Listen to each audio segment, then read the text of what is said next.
Okay, chapter 14 continued. So we're doing understanding the modular design of the code, and we're going to think about the math and the coding for the forward and back propagation processes. We're going to use debugging to observe the network, and this is from our textbook, Math and Programming for Machine Learning with R.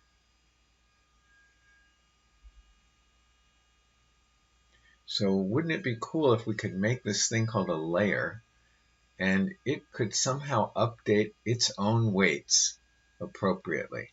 So kind of individual item called a layer, which would know how to update its own weights. And what would be especially cool is if it would not have to refer to the entire network, nor the entire network architecture to do this calculation. So somehow it has to receive just a message from the previous layer. For example, it could receive a single message from its prior layer. After all, this seems pretty easy when we're talking about forward propagation. So wouldn't it be cool if we could do it for the back propagation?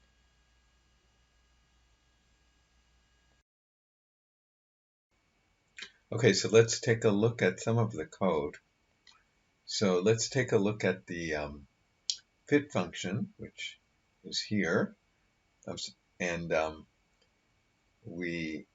here we are forward propagating our data through all of the layers. So we go for layer in each of the layers, and we forward propagate so that we take our output and we feed it through forward propagation, and it becomes a new output, and then we go through the next layer and so on.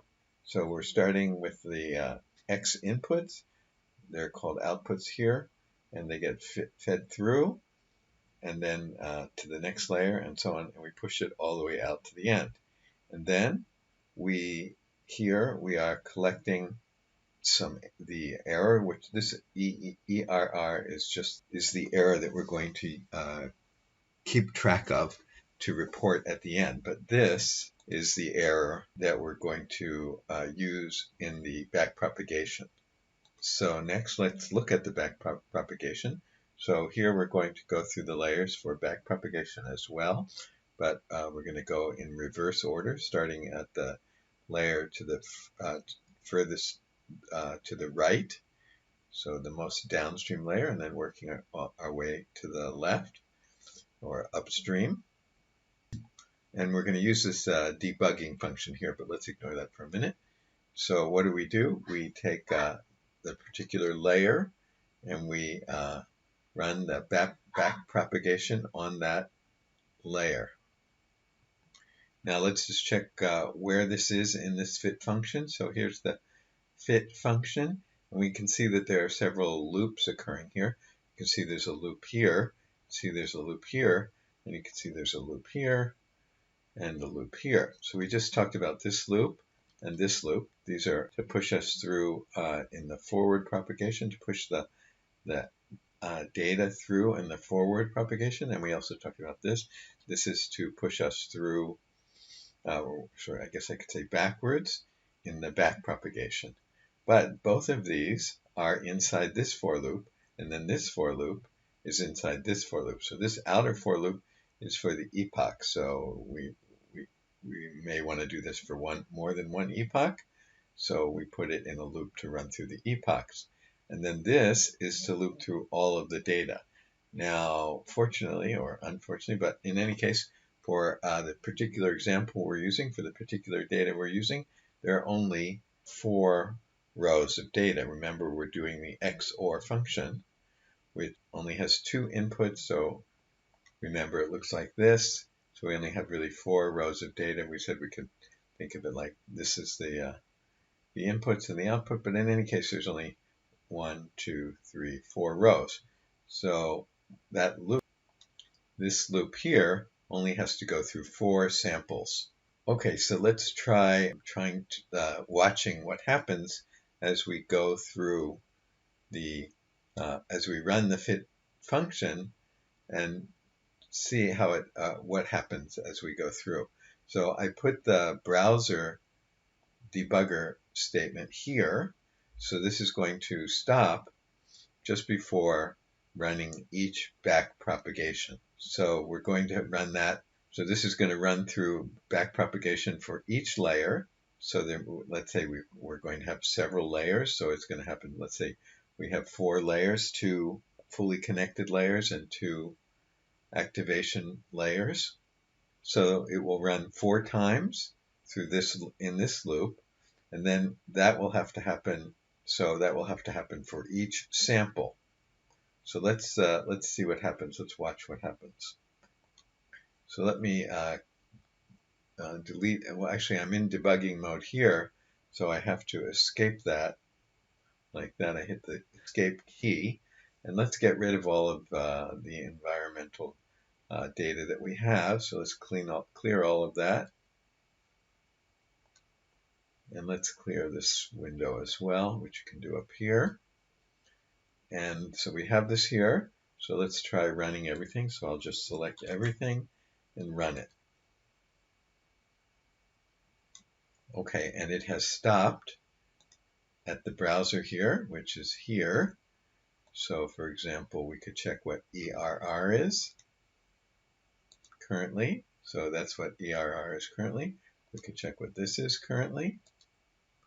Okay, so this is a matrix and that is not a matrix. And we could also see what layer is currently. So let's check that.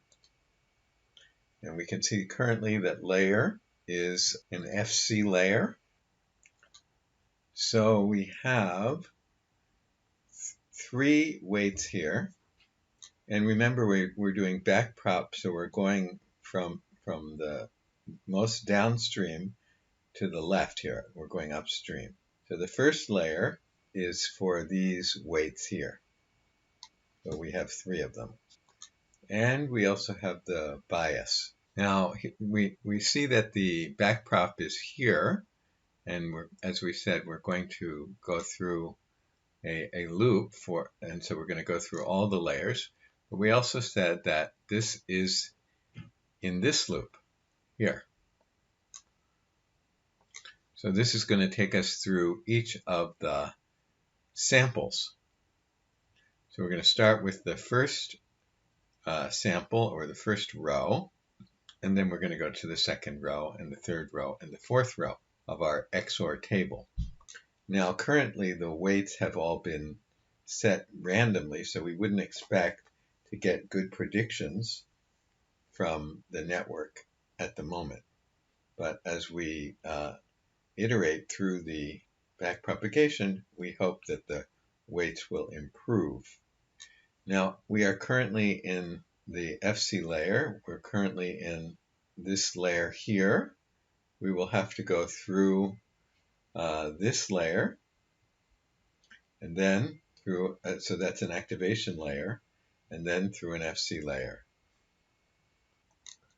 Okay, let's go to next, and next again, and now do layer again, and we are still in the FC layer, and then let's do it again, and then check layer again, and now we're in the backprop layer, and let's try again, and again, and let's check layer.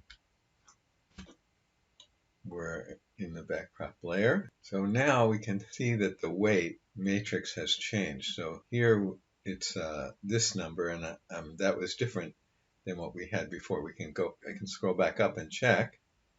Here you can see that it's different. This is 0.09, and down at the bottom we have this number, so it's different. We can also see the weights error, which is the derivative. Okay, so let's think about how we want to design our code. So as we said, our main focus here is going to be on layers. So in terms of creating objects, what we want to do is we want to create a class called layer, and then we want to create instances of that. So we'll have a type of layer, and then we'll have another type of layer, and then we'll have another type of layer, and then we'll have another type of layer. So that's the idea. So what we want to do is focus on layers and create a class called layer. And then we have to ask, well, what do we want that layer or any layer to do? What is common in each layer? What can we hope for? So it's going to turn out that we can say that what is common to each layer is that each layer is going to contain some nodes, maybe just one node, but at least one node, and possibly some weights, although not always. So nodes and weights. So those will be in the layer. And then, in addition, we have to ask, what do we want a layer to be able to do? So remember that when we're talking about classes or objects, they have data, which is in this case the nodes and or weights, or I should say the nodes and possibly the weights. And then we also have things that the objects can do. So what do we want our object, the layer, to be able to do? Well, we want it to be able to feed forward. So if we have a layer that represents, say, this node, we want it to be able to take the data from here, and this weight, and feed it forward to here. So we want it to be able to feed forward, and then the layer again, if we have another layer next to it, it should also be able to take in what it received in the feed forward process and then push that out to the next, push that out. And then if we have another layer, it should be able to pick up what this pushed out and do something to it possibly, and then push it out. So one thing that we want the layer to do is to be able to take data from upstream and pass it out downstream. So that's one thing we want it to be able to do, and we call that feed forward. But we want each layer to have a feed forward function. Okay, what else do we want a layer to do? Well, we also want a layer to be able to have a backprop method. So in other words, here we have a layer, or here, let's say here we have a layer. And so it should be able to maybe it's going to take something from here and then process it, change its weights, and then push something out that maybe this layer can use as part of its calculation for what it has to do. So it has to either change some weights, or maybe it doesn't have to change. Maybe there are no weights in this layer, so it might not have to change weights. It might just have to pass the data along. So one of the things we want the backprop or this backprop to do, or one of the things we want a layer to do in terms of backpropagation is hopefully sort of take maybe the previous layer can send it some data, and then data I haven't made that quite clear, but it can send it some calculations which it can use as part of the backprop calculation that it has to do, and then it will do the backprop, and then it will pass on some data in this direction so that the next layer maybe can use those calculations to do its work. Now, what do I mean by passing on some calculations so that it can do its work? Well, let's go back to the beginning of this chapter, which is actually going back to chapter 11. But before we do that, let's just take a look at this code again. And we had the fit function, which we're going to run. But we see here that we're adding in layers. So our code is written so that we can add in layers. So this is, first we want a fully connected layer. Then we're going to have what we call an activation layer. Then we're going to have another fully connected layer. And we're going to have another activation layer, and so on. Now, some of these, like this one and this one, we know, of course, contain weights. And, of course, we know we're going to have to adjust those weights. And, of course, we know that that's going to be a derivative of the cost with respect to those particular weights. So, of course, we know that we need the derivative of j with respect to the weights in the W1 layer and also with respect to the weights in the W2 layer. And we saw in the code that we're going to do the backprop from the right to the left, or from the downstream to the upstream. So we're going to be working first with this layer that only has 3 weights in it, and that is called W2. And if we go back to chapter 11, or this is actually reprinted in chapter 14 at the beginning of the chapter, but if we go back and look at these equations, we did the equation. This was just for a simple network, but we did the equation for this, and we saw that dj dw2 was something like this. And then we also saw the calculation for a weight in the W1 layer was something like this. And of course, we noticed that this is longer than this, because in order to get to W1 from J, or I don't know, to get to J from W1, we have a longer path to follow. Now, at one point or another, we observed that once dj dw2 is calculated, so this is the weight here, almost all of its calculations can be used for dj dw1. So is that true? Well, here's a bunch of the calculation of dj dw2. We isolate it here, and let's look at dj dw1. Well, here's dj dw1, and this is this part. So dj dw1 relies on all, has all of this in it.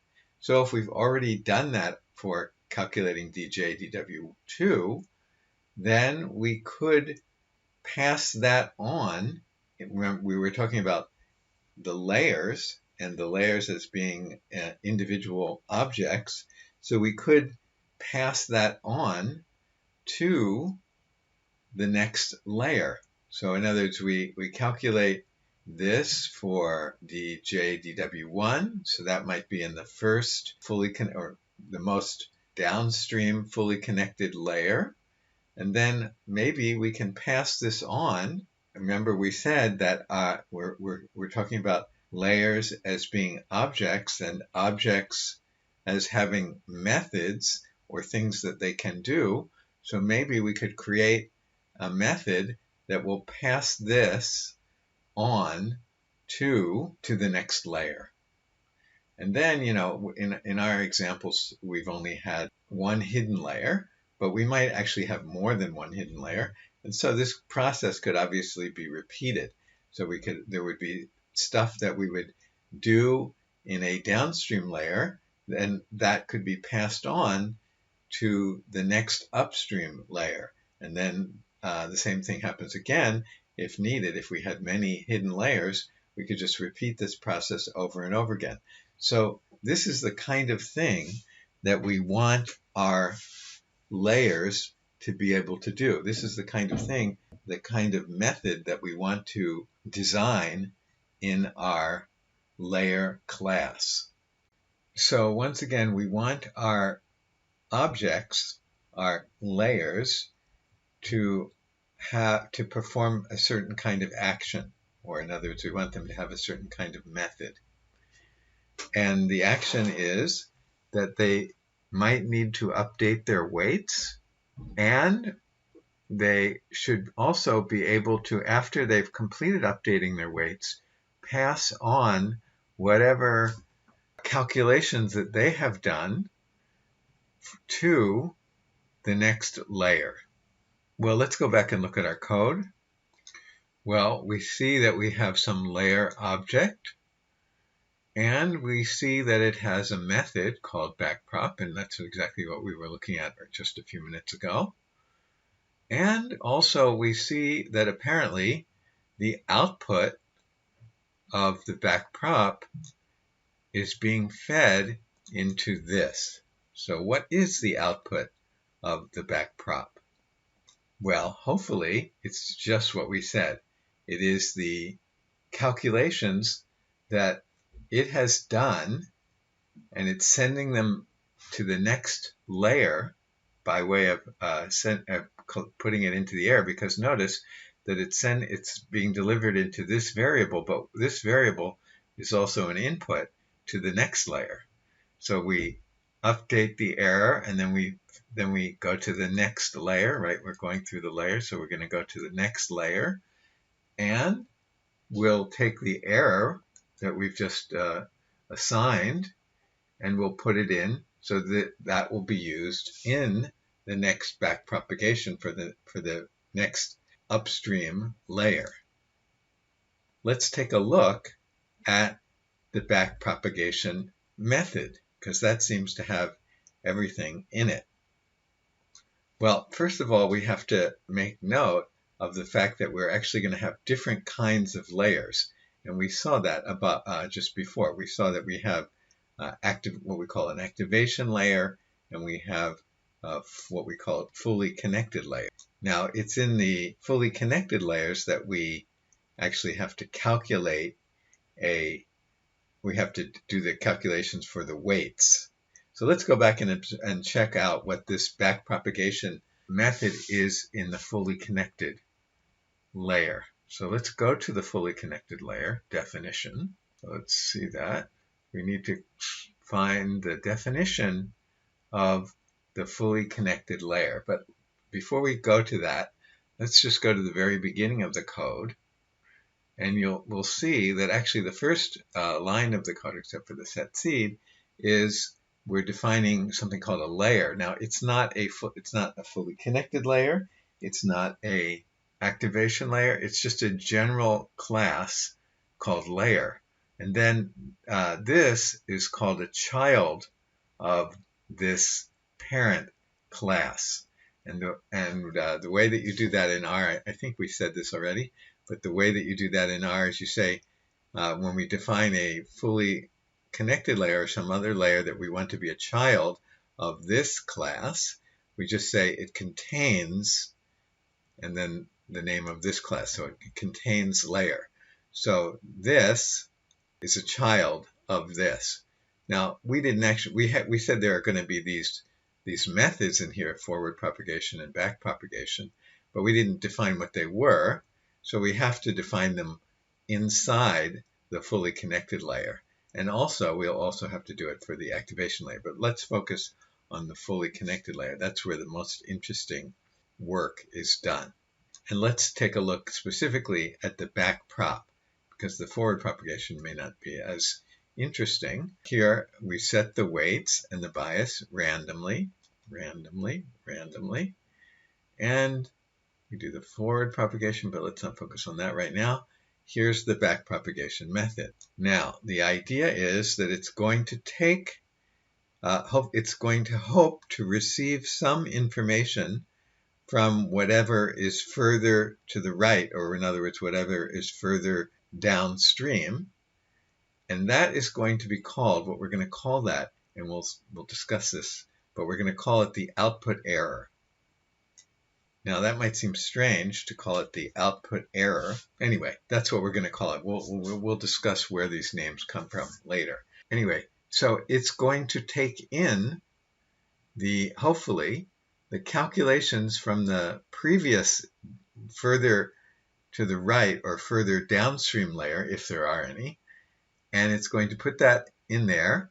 And then, and we saw that actually just below when we were just looking at this in the fit function, we saw what was the input? We saw it here.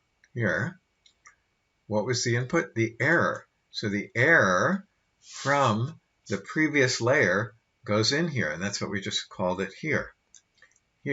So it's called the output error, but it's a kind of error. In other words, but by error, we mean, in this chapter, we mean basically derivatives. So it's taking some of the derivatives as input, and then it won't have to do as much calculation to get its output. So, but it will have an output. Here's the backpropagation function. You can see that the code starts here, and it goes all the way down to here. So at the end of it, it returns something, which is called the input error. Now, these names are kind of strange, especially at the moment.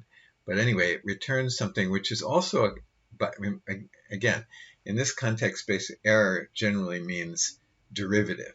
It's outputting some it's returning or outputting some derivative, which will then be used in the next layer as input.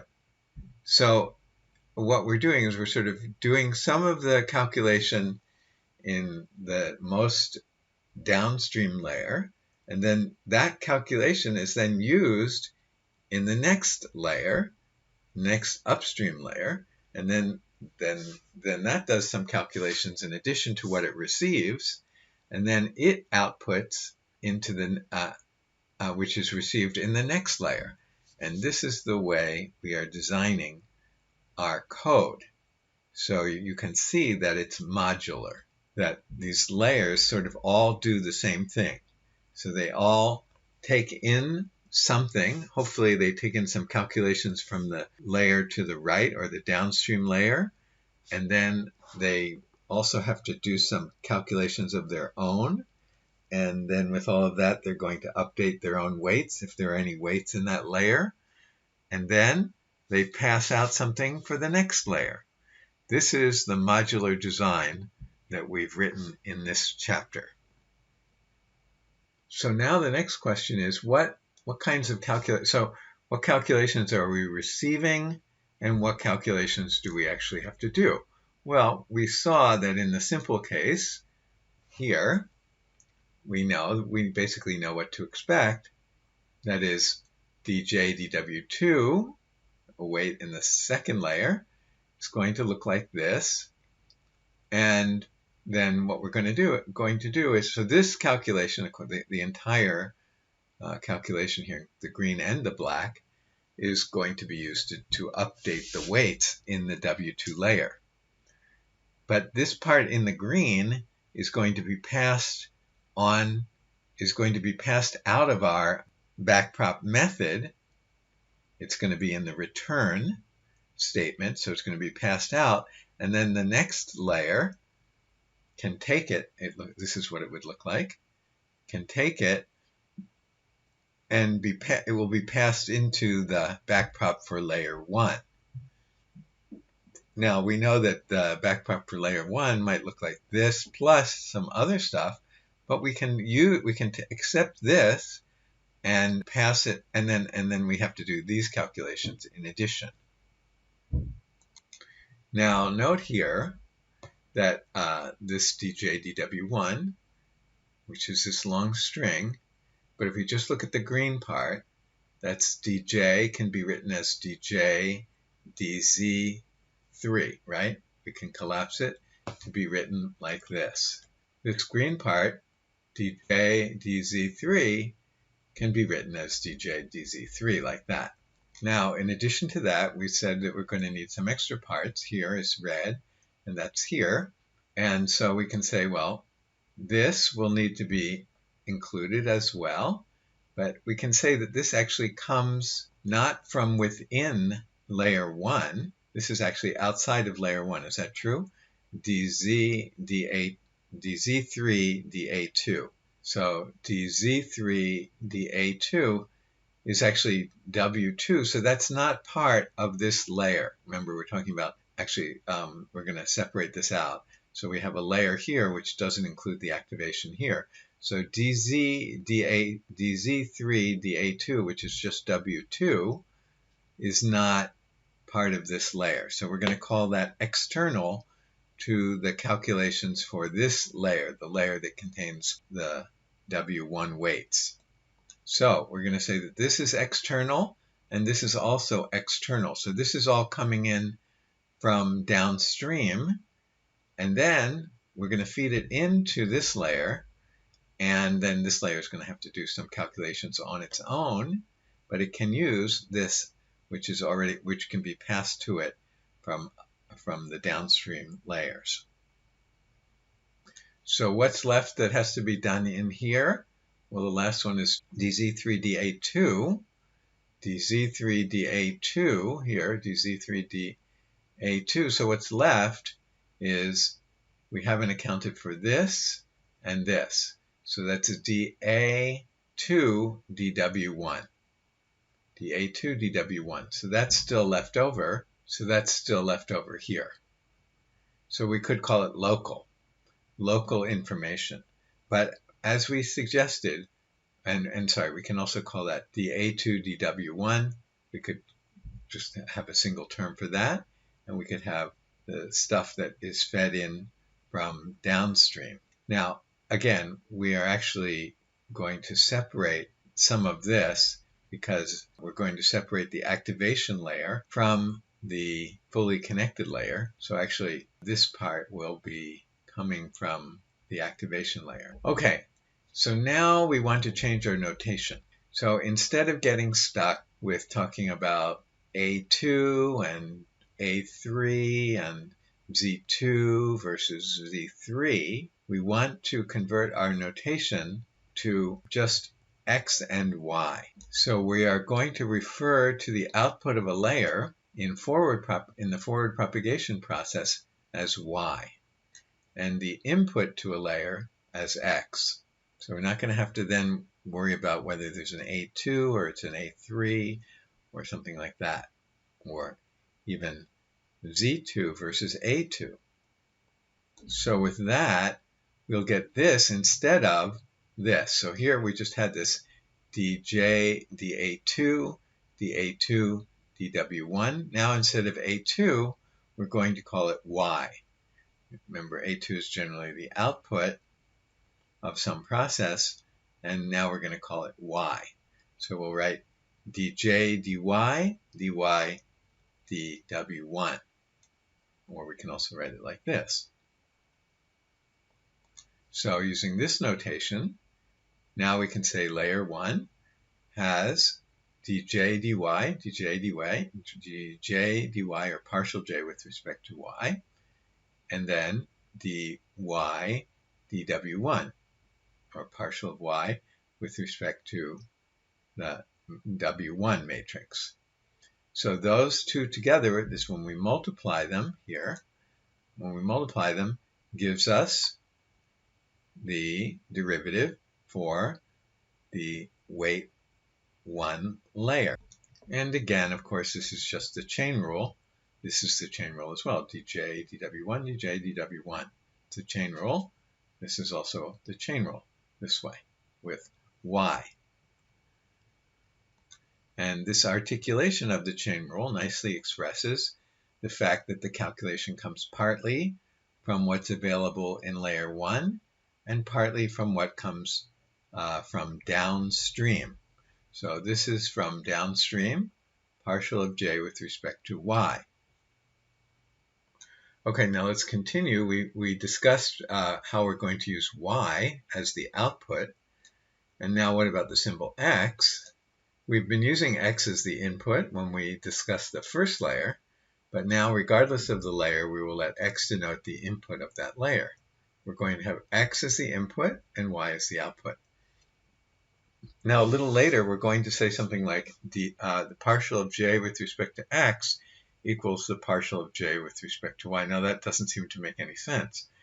Why should that be true? Why should the partial of j with respect to y equal the partial of j with respect to x? Well, it doesn't make any sense, but we're going to be saying that in a special way, in which case it will make sense. So here's our diagram again. Now we can say that from the standpoint of the third layer here, we can say what is the input that must be multiplied by W2 to get Z3. So what's the input that we multiply by this by to get this? Of course, it's A2. So it's A2.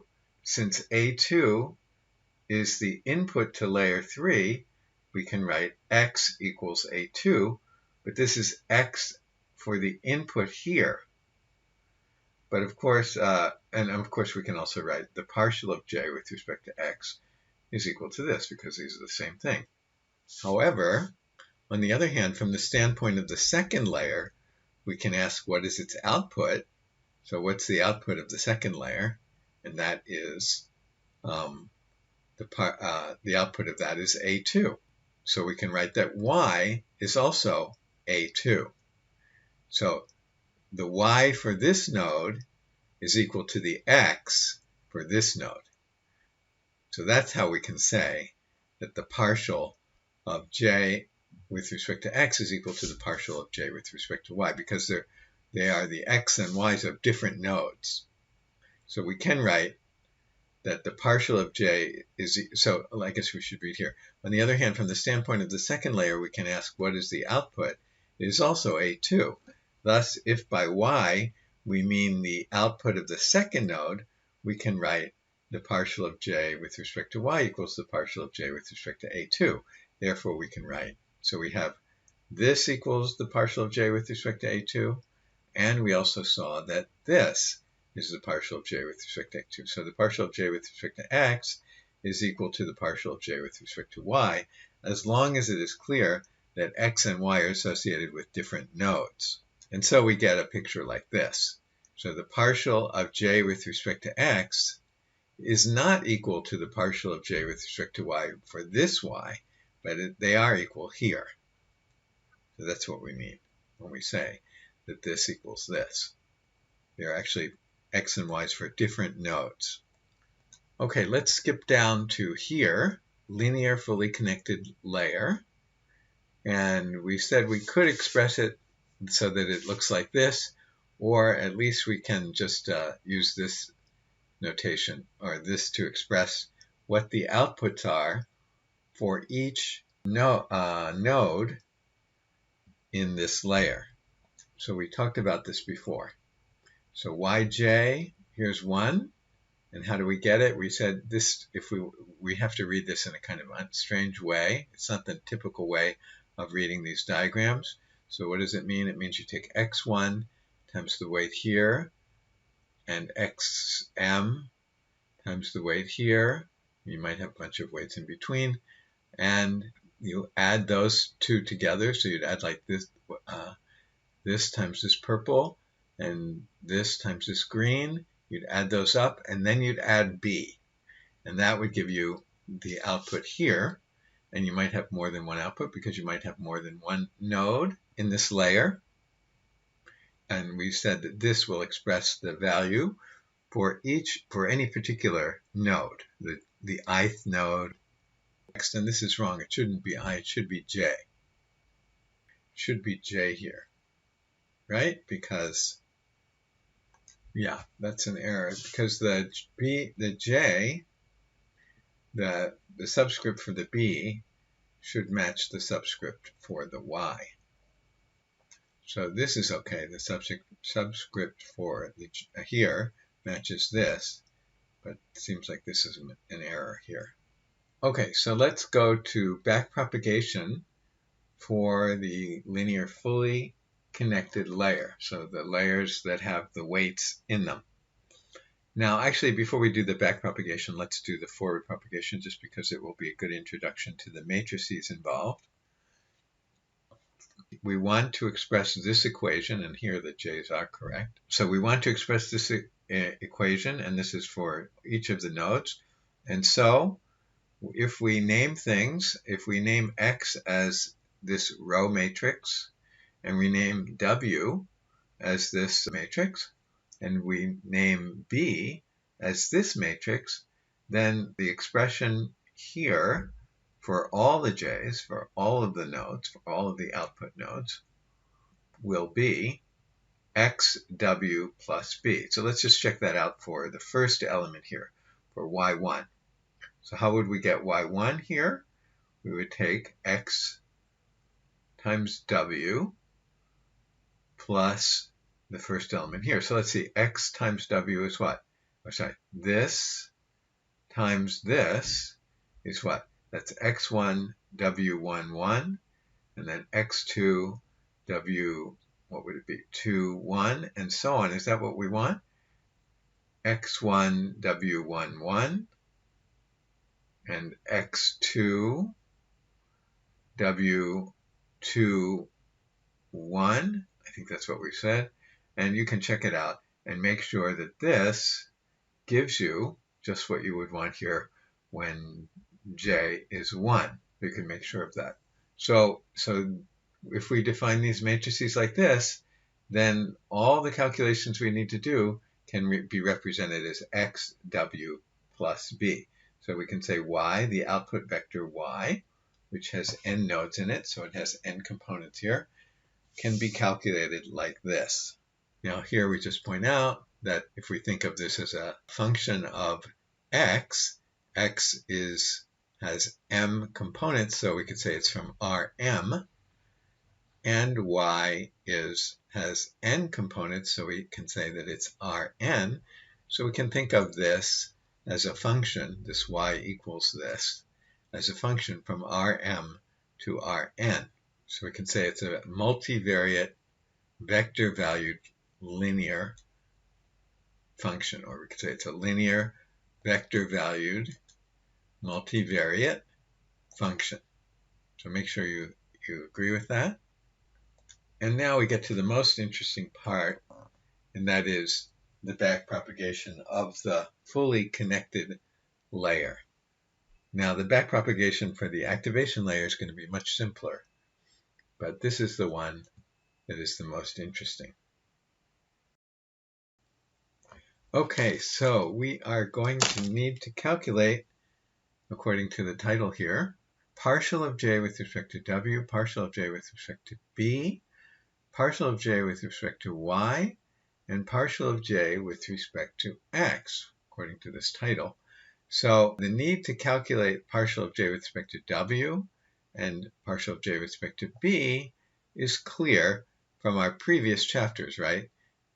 Of course, we need to calculate the partial of j with respect to w in order to update the w's, and if we're going to include a bias term, we have to update the weight there, so we also need to calculate this. So that's clear from our previous chapters. Now from this chapter, we've explained also why we need to calculate these, but we haven't said it in terms of these symbols, but we did indicate why we might need it, although we haven't maybe recognized it in terms of these symbols yet.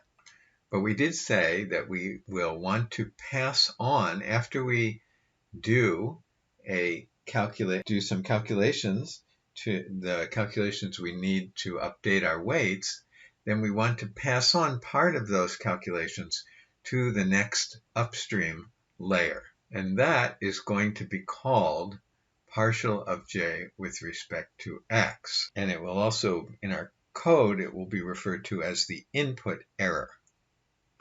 And the output error is partial of j with respect to y.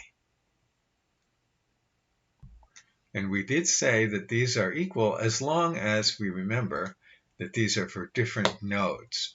And in our code, this was reflected in the backprop method that we saw. This was the backprop method, and it took the output error, which is the dj dy, but we saw in the fit method that we had the input here is the same as the output here. So in other words, we're feeding the results of this into this. So the input in one layer is the output in another layer. And just to remind you of the symbols, so dj dw is called the weight error in the code. So we won't use the symbol because this is somewhat standard in other presentations of this. So we won't use this. So we'll use the weight error. So this weight error just means what we've talked about is dj dw. And then this input error is what we've talked about when we talked about dj dx. And then this output error is what we might have talked about when we didn't actually talk about dj dy, but we talked about dj da2 or something like that. This is called the output error. So we will use that in our code. Okay, so we want to get an expression for this, dj dw, or as we're going to call it, the weight error. So we want an expression for this. Now, let's look at the answer before we see where it comes from, just to see what the answer is going to look like. So after a few lines here, maybe about 1 page or 2 pages, we get down to here. So dj dw turns out to be the transpose of x times the partial of j with respect to y. Now that should look a lot like what we saw before, except we didn't use y before. But other than that, it should look like what we did in chapter 11. Well, here is what we saw in chapter 11. This was in the kind of earlier, simpler versions of the neural network. This one, for example. And we saw this. So dj, dw1, dj, dw2. Sorry. These are both dj, dw1. Here, dj, dw1 looks like this. So there is the xt there at least. So this part here seems to be taking the role of what we see here. And so let's see how we get to finding out that dj, dw is equal to this. Now this is going to be if we can show this, then it's going to be very easy to code this.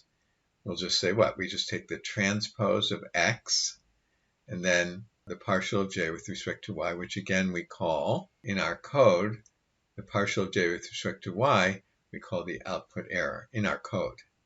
Anyway, it will be very easy to code this, to write this, if we can show that this is true. So this is one of the pieces that we have to show. We said that the title of this section is called Calculating All of These, and this is one of them here. By the way, there should be a horizontal bar there. Hopefully it is true in the text. Anyway, we need this here.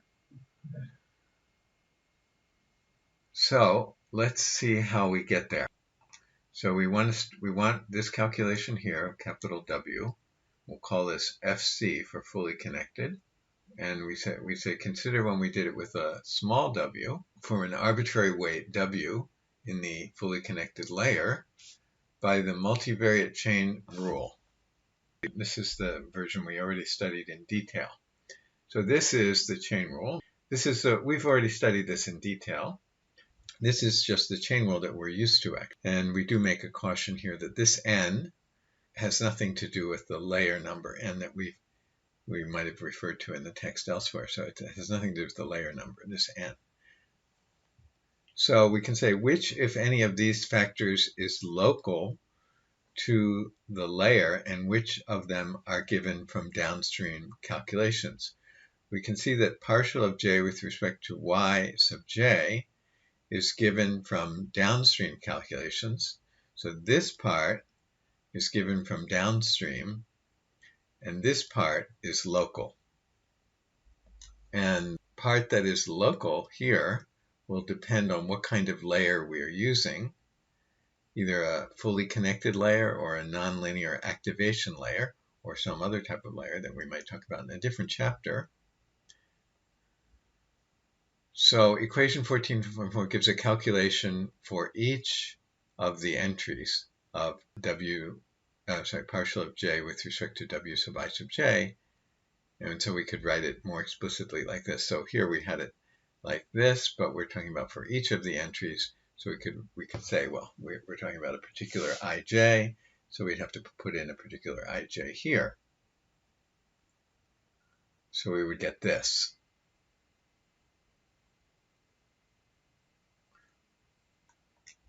Now, what we're going to point out, we're going to look at this term and each of the terms that are y, partial of y with respect to some j. We're going to look at each of those. So what do we have here? We have for each of the nodes, y1, y2, y3, we're talking about here, we have y1, y2, y3, and so on. And we're talking about their derivatives with respect to all of these different weights. We're talking about the derivatives of these y's with respect to different weights. Let's look at it here. y1 with respect to partial wij, and yn wij. So actually, I'm sorry, I said it a little bit wrong. So this is each of the y's, y1, y2, y3, but we're talking about with respect to just one of the particular weights. So the derivative with respect to just one of the particular weights. So let's go back and look at the diagram again with respect to one of the particular weights. So we're just isolating one weight. And then we're saying the derivative of this with respect to that weight, the derivative of this with respect to that same weight, the derivative of this with respect to that same weight. Well, this doesn't depend on this weight at all, right? The derivative of this with respect to this weight, this value does depend on this weight. But this value and this value have nothing to do with this weight. So as this weight changes, nothing happens to this. That is, the derivatives of these with respect to this weight is nothing, is 0. But there is one y for which whose derivative depends, or whose value depends on the value of this. Which is it? Well, obviously in this case it's this one, but in general, let's say this one, what would it be? It would be what? Only the weight that has the same second subscript as this. So for this one, it would be only the weight that has a second subscript of 2. So this weight here has a W, this would be what? The weight that goes here. This would be W1, 2. So only that weight, only the weight that has a second subscript that matches this will be non-zero, the derivative. So we're looking at this, and the only one that's going to be non-zero is, for this particular Wij, it has to be the one where J matches Y. So all the others are 0. So we get cancellation, and the only one that we're left with is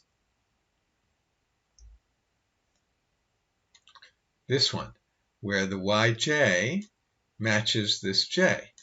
So all the other pieces in this sum here are 0, because this term, for example, and all these other terms, the factor, this factor in this term, and this factor in another term are all 0. So all of these, so when you multiply this times 0, you get 0. So all of these terms are going to be 0 except for one of them. And that's where the J matches the weights J, the second index J. So that's the only term that's left. And then we have this in there as well. So we have this, and then also this. So one of these terms is left, and it has the Yj here, and it's going to have the Yj here for the jth weight here. So we're going to get one term left. All the others are going to disappear. And so that's the only one that's left. And then what is the derivative of Yj with respect to this? That's just x. So the derivative of one of these y's with respect to one of the weights is going to be the x. So we end up with just this. From this long mess, we just end up with this. So for this calculation, we just get this. Instead of having the whole long chain rule like this, we end up with just this part here. Just these two factors here. Now that was just for one of the one of the Wij's. So we have to, of course we have to do this for all of the weights. So we're going to have to do a similar calculation for all of the weights. So we're going to do one for here, one for here, one for all these, and all of them. But we see that in general, for I comma j, for a weight I comma j, what's the pattern? We're going to get the partial of j, y, I, and then x, I. So the I comes from this I, and the j comes from this j. So if we have the partial, so if we want this one, then it's going to get, what is this going to be? So if this is m, so I is m, so this is going to be xm. And if j is 1, then this is going to be y1. So let's see that here. xm, y1. And similarly with all of these. So all of these can be written like these. So that's quite a reduction from what we would have had if we hadn't noticed that all of those were 0. So we end up with this, but this can be easily written. We can sort of factor this matrix like this, and you can convince yourself easily that this times this is this matrix. Right? The size of this is m by 1, and the size of this is 1 by n. And when you multiply those, you're going to get an m by n, and you're going to get exactly this matrix. So we've written that the partial of j with respect to w can be written like this. Well, we can just rename these as xt, the transpose of x. And this is just, we can call this the partial of j with respect to capital Y. That is just the same notation that we've been using before. So finally, we have shown that this is equal to this. So the title of this section was to find the partial of j with respect to w, but not just that, also to find some others, but we have to find this one. And then we also want the partial of j with respect to b, and we also are going to want these. These are going to be the inputs and outputs into our update method. Into our backpropagation method. But this, remember, is we're only working right now on the fully connected layer, right? We have to think also about what's going to happen in the activation layer, but the activation layer is much simpler. So it's almost trivial what happens in the activation layer. But we still need to do this one in the fully connected with respect to B, and we do need to do these as well. This was actually the big one, the partial of j with respect to w. So we've gotten it now. And as we said, to code this is going to be very simple. Now that we've got this, now if we want it, well, of course, what do we use this for? To update the weights. And now that we have this, it's just very simple. So the derivative is going to be this, which is going to be easy to code. And then we just basically take the original weight matrix and subtract this, or maybe we're going to have a learning rate.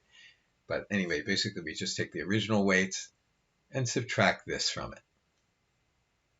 Okay, now we do need to also calculate the partial of j with respect to b.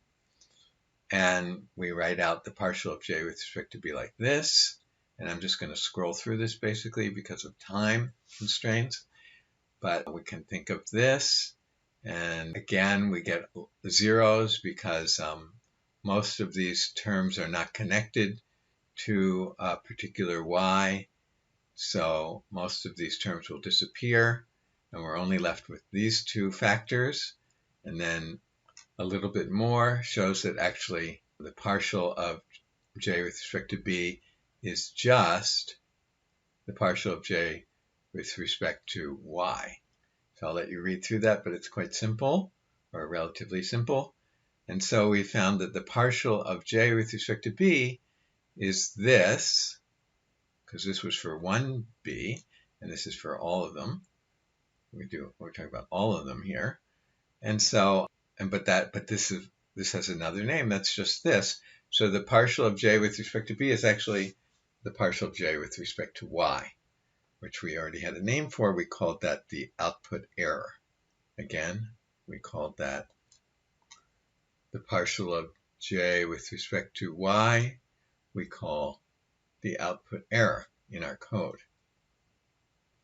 And here we're just calling it the partial of j with respect to y. Anyway, we were seeking this, and through a few steps that are not too hard to go through, we get that this is just equal to the partial of j with respect to y. So now we have a second part of what we're seeking in this. We wanted this and this. We got both of them, partial of j with respect to y and the partial of j with respect to x. And then we'll consider that we have handled the backpropagation for the fully connected layer. Now for the partial of j with respect to x, this is just the definition, this is just the notation. This is notation for this. And now again, we use the same chain rule. And this term here is just WI1. So think about it. Go back to the picture, this picture, and the W's are here. And think about it, and you should get that result. That is that this one is equal to this weight, and this one is equal to this weight. And this is just for one of the xi's, but we actually have to talk about all the xi's. So we get something for this, we get a result for this, we get a result for this, we get a result for this, we get a result for this, and they each look something like this. So they're here. And then we can actually rewrite all of this like this. So you can just make sure that this looks like this. Just multiply this out and make sure that it looks like this. And if you believe all of that, then we can say that the partial of j with respect to x is this thing times this thing, but this is just the partial of j with respect to y. And this, I guess, is actually the transpose of w. Is that right? Yeah. Because notice this is a 1 here, and this is a 1 here. So that means normally we would expect that the first index is going to change as you go down because of the different rows, right? So this is not changing. It should change, right? This should be W1, W2, W1, well, I guess it would be W11, W21, W31, W41, but it's not. So this has been transposed from what we normally expect W to be. So this is W transpose. So now we have this one as well, the expression for the partial of j with respect to x, and that's this. Remember, we call this the output error, and we call this the weight, the transpose of the weight. So that should also be easy to code now. So you'll see that in the code. You'll see that when we need this, we can code it like this. For example, when we need the others, we can code them accordingly. Okay, the next one is coding the FC layer. So we need to code the FC layer. And so we start out just coding the general layer class. And then, as we said earlier, here's the reminder, weights error is what we've been calling this. Output error would be this, and input error would be this. Okay, anyway, so now we code the FC layer. So it contains layer. So it's a type of layer, it's a special type of layer. Okay, then we have to do the forward propagation. So for example, we saw up above, we scroll all the way up to when we figured out what forward propagation was. Before we even talked about backprop, we had this. So y equals xw plus b. So coding that, we take the input data and we make it into this variable here. And then we take that, xw, this is the input, times w plus the bias. And we return that. So that's the forward propagation method. It was very easy to code. Now the backpropagation method is also easy to code because of all the work we did with the math. So the weights error, remember, that means the derivative with respect to the weight. And that equation was, here, it's written right up here, 1433, xt partial j with respect to w. Transpose of x, partial j with respect to y. Hope I didn't say w. Okay, it doesn't look like xt, but output error is partial of j with respect to y. Okay, and this doesn't look like it's been transposed, but actually when you put a matrix into the matrix function, it gives you a column matrix, which is essentially the transpose. Let's just see that here. Let's go up to where the input was actually created, which is up right here. And let's throw in this browser statement here, and let's run it.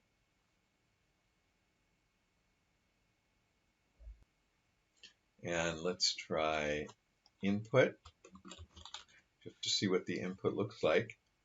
So you can see that it is a matrix, but it's a row matrix. If we put input into the matrix function, it essentially takes the transpose. So the effect is of getting the transpose.